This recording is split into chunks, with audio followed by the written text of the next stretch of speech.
Hello बच्चों।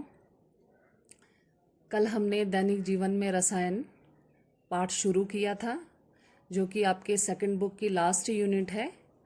और उसमें हम जो है कृत्रिम मधुरक तक पहुंच चुके थे। कृत्रिम मधुरक के बारे में आपने लिख लिया था। तो आज जो है उसके आगे शुरू करते हैं। आपका नेक्स्ट टॉपिक है खाद्य परिरक्षक।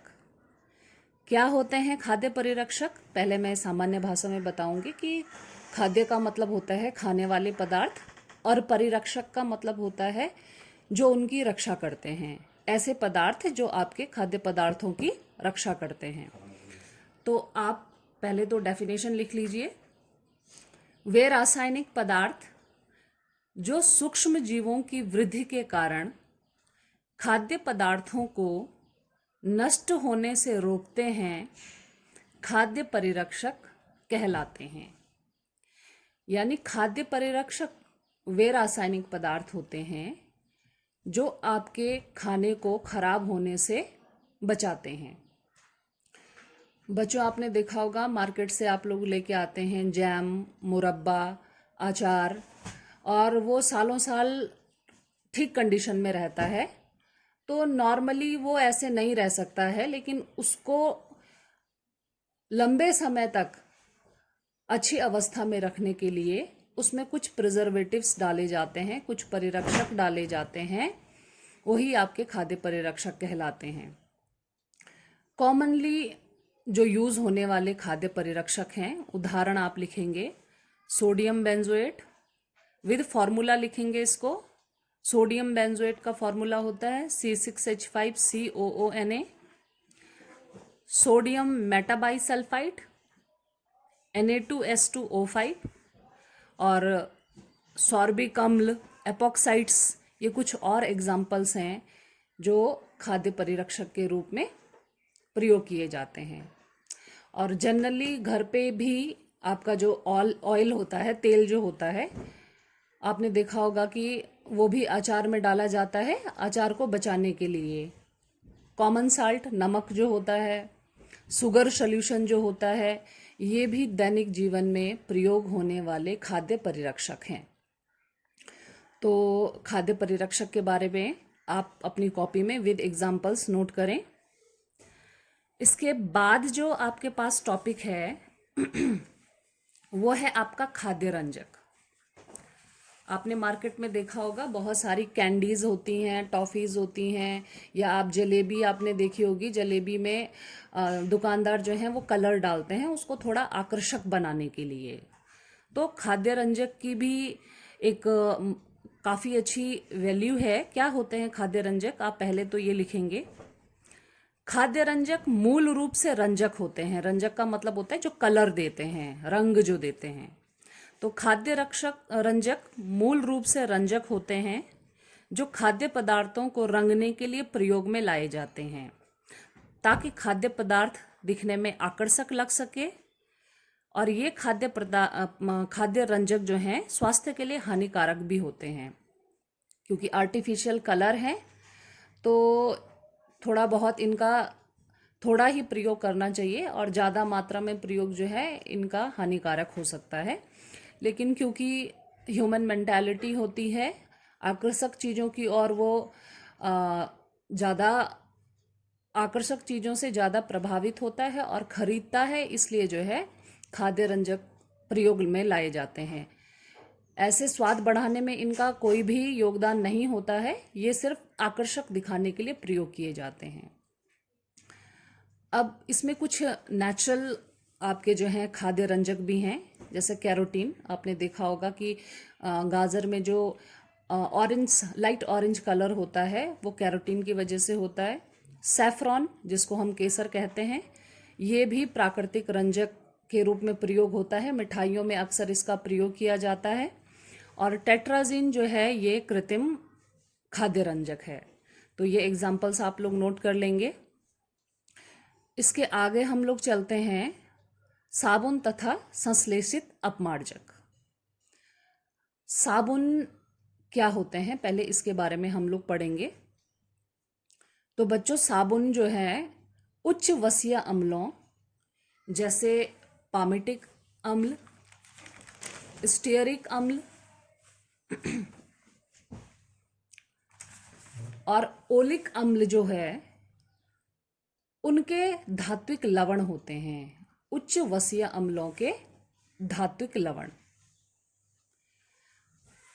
और ये जो होते हैं यानी साबुन जो होता है ये साधारणतया तेल और वसा के साबुनीकरण द्वारा बनाया जाता है। तो आप पहले ये लिख लेंगे कि साबुन क्या होता है। मैंने लिखा ही है, आप लोग भी नोट करेंगे कि ये आपके जो है उच्च वसीय अम्लों जैसे ऑयलिक अम्ल, स्टीयरिक अम्ल, पामिक अम्ल के धात्विक लवण होते हैं और साधारणतया तेल व वसा के साबुनीकरण द्वारा बनाए जाते हैं। अब साबुनीकरण क्या होता है इसके बारे में आप लिखेंगे। साबुनीकरण प्रक्रिया में तेल या वसा का जल अपघटन क्षार द्वारा कराया जाता है। आप कोई भी क्षार ले लीजिए, पोटेशियम हाइड्रोक्साइड या सोडियम हाइड्रोक्साइड, जनरली यही यूज होते हैं। तो यहाँ आप लोग देख पा रहे होंगे स्टीयरिक अम्ल का मैंने सूत्र लिखा है CH2OCO C17H35 single bond CH COO C17H35 single bond CH2 COO C17H35। ये स्टीयरिक अम्ल का सूत्र है और इसका अपघटन करवाना है क्षार के द्वारा। तो यहाँ पे NaOH एज अ क्षार लिया गया है। इनमें फिर ब्रेकिंग होती है, ब्रेकिंग यहाँ से होती है बच्चों, यहाँ से ब्रेकिंग होती है। और ये जो पोर्शन है लेफ्ट साइड वाला, इस पे OH आके जुड़ता है, NaOH से OH आके जुड़ता है। तो फाइनली जो हमारे प्रोडक्ट बनते हैं, बाकी ये सब एक साथ हम लिख लेंगे क्योंकि इसमें इकाई एक ही है। C17 सेम चीज़ें हैं, C17H35 COO, यहाँ भी C17H35 COO C17H35। ये 3 जो मॉलिक्यूल्स हैं ये 3 Na के साथ मिलके बनाते हैं C17H35 COONA, जिसका नाम हम लिखेंगे सोडियम स्टीयरेट और यही आपका साबुन भी है। और बाकी जो है आपका NaOH का OH इस तरफ जाके जुड़ जाता है और ये बनाता है glycerol CH2OH single bond CHOH single bond CH2OH। इस विधि को यानी साबुन बनने की विधि को साबुनीकरण कहते हैं। आप लोग कॉपी में लिखेंगे। इस प्रकार प्राप्त साबुन कोलाइडी अवस्था में रहता है। ये जो साबुन हमारा बना है इसका हमने जल अपघटन करवाया था क्षार के माध्यम से, तो ये कोलाइडी अवस्था में रहता है और नमक को मिलाकर विलयन से साबुन को अवक्षेपित किया जाता है। नमक डालकर इसको जो है अवक्षेपित किया जाता है। सोडियम साबुन सामान्यतः कठोर होते हैं, ये सोडियम साबुन है, ये सामान्यतः कठोर होते हैं तथा पोटेशियम साबुन मृदु होते हैं। और जो पोटेशियम साबुन होते हैं यानी यहाँ पे Na की जगह अगर K होगा C17H35 COO K, तो वो आपका जो है पोटेशियम साबुन होगा। सोडियम साबुन थोड़ा कठोर होते हैं और पोटेशियम साबुन जो होते हैं वो आपके मृदु होते हैं। तो जनरली शैम्पूज और आपके जो है शेविंग क्रीम, इनमें इनका यूज़ होता है। तो आप भी इसे लिख लेंगे। और साबुनीकरण जो प्रोसेस है ये भी कभी कभी पूछी जाती है कि साबुनीकरण क्या होता है, आप इसको नोट कर लीजिए। आगे चलते हैं बेटा, बच्चों आगे चलते हैं। तो आगे आपके पास टॉपिक आता है साबुन की प्रक्षालन या फिर निर्मलन क्रिया। साबुन अपना काम कैसे करता है ये आपका जो है नेक्स्ट टॉपिक है। तो ये 2 पार्ट्स में मैं इसको डिवाइड कर रही हूँ और आप भी 2 तरीके से ही इसको लिखेंगे। इसमें सबसे पहले है मिसेल का बनना। मिसेल का बनना यानी साबुन की प्रक्षालन या निर्मलन क्रिया में आपका फर्स्ट टॉपिक आएगा मिसेल का बनना। अब मिसेल क्या होता है, तो देखिए साबुन को सामान्यतः अभी आपने सूत्र साबुनीकरण प्रोसेस में मैंने बताया था जो आपका साबुन था, जनरली साबुन का जो सूत्र होता है उसको हम जनरल रूप से RCOONA या फिर RCOOK के द्वारा प्रदर्शित करते हैं, क्योंकि या तो सोडियम का होगा या फिर पोटेशियम का लवण होगा।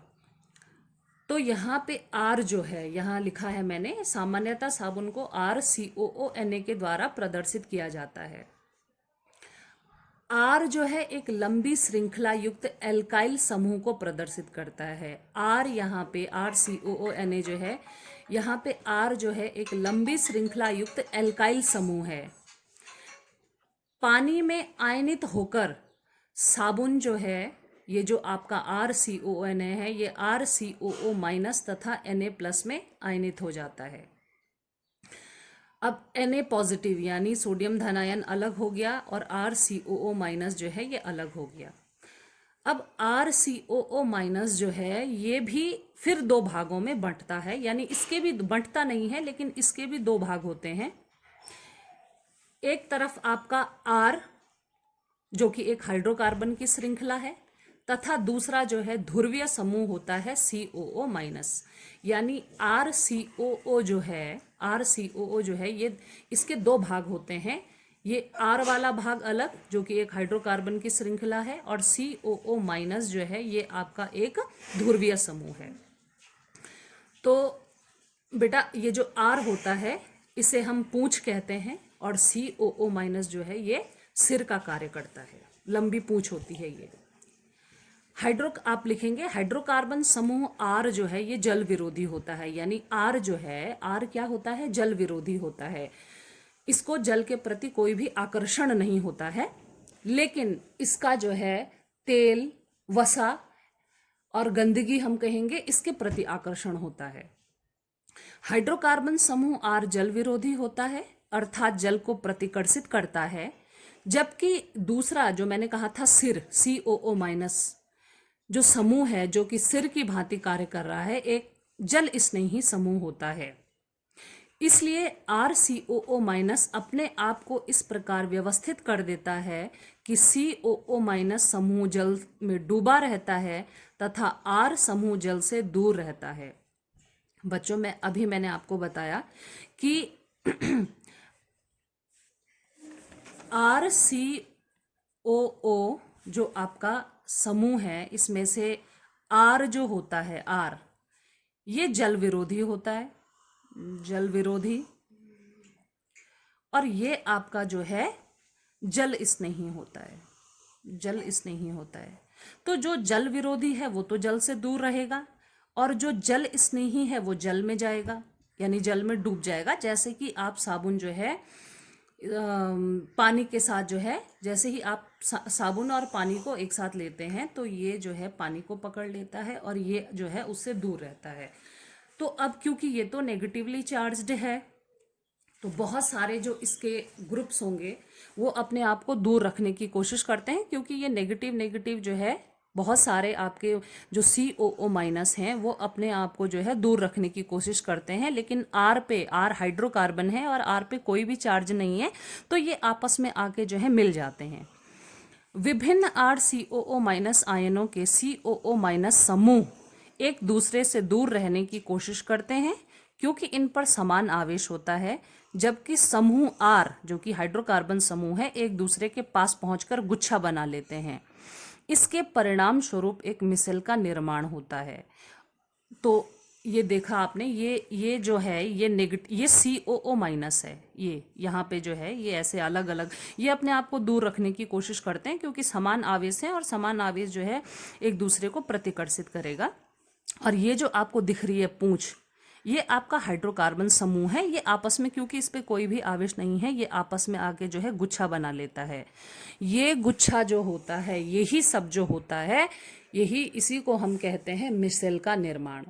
और मिसेल का निर्माण यानी जो झाग होता है, आपने देखा होगा कि जो साबुन जितने अच्छे झाग देते हैं उतने अच्छे ही शोधन क्रिया वो करते हैं। तो मिसेल का बनना यानी उस झाग का बनना साबुन की प्रक्षालन या निर्मलन क्रिया का पहला स्टेप है। और ये 2 मार्क्स में पूछा भी जाता है कि मिसेल फॉर्मेशन क्या होती है या मिसेल का बनना क्या होता है। तो मिसेल का बनना क्या होता है कि जो आपकी जो है हाइड्रोकार्बन पूंछ जो है आर आर जो हाइड्रोकार्बन है वो आपस में मिलके एक गुच्छा बना लेते हैं, और COO माइनस जो समूह होता है ये समान आवेश होने की वजह से दूर दूर रहते हैं। तो यही एक झाग जो मिसेल होता है उसका निर्माण करते हैं। और मिसेल के निर्माण के बाद जो है फिर आपकी जो है साबुन की प्रक्षालन क्रिया के बारे में बताएंगे। अभी मिसेल निर्माण तक आप अपनी कॉपी में नोट कर लीजिए। धन्यवाद बच्चों।